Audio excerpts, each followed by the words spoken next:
The real Nelson Mandela died in 1985 begins with a Facebook post that has been viewed more than 1 million times since it was shared on the 6th of July 2021. It claims that the former South African president died in 1985, not 2013, and was replaced with a lookalike who never spoke isiXhosa or wore traditional clothes after his release from prison in 1990.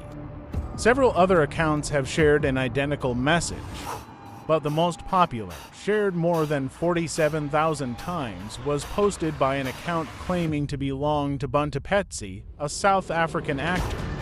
She is best known for her role as Nanto Majola on the popular soap opera Generations, The Legacy. But while the Facebook account sharing the Mandela story is under the name Nanto Majola, Petsy says on Twitter that her official Facebook account is Bontepetsi Actor. So at least one of the accounts sharing this message is fake, but are the claims true? Who is this person? Wrong. There is no Elvis Presley, and there never was.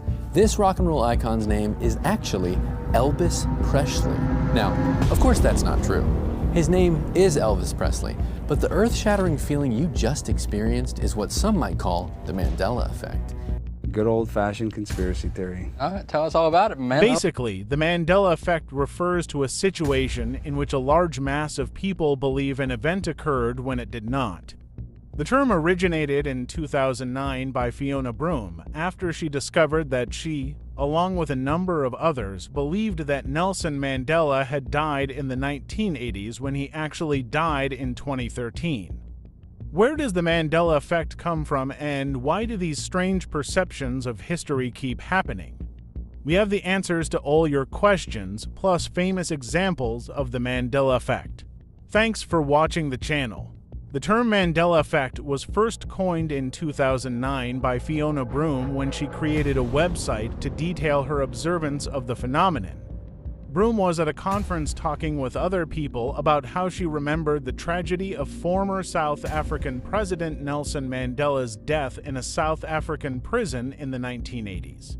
So the question remains, did Nelson Mandela really die in prison?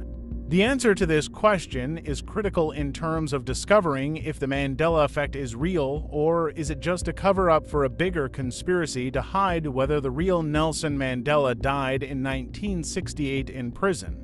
In the past year, the legacy of Madiba was doubted when South African social media was blazing with allegations and conspiracy theories that the real Madiba died in 1985 when he was 67 years old.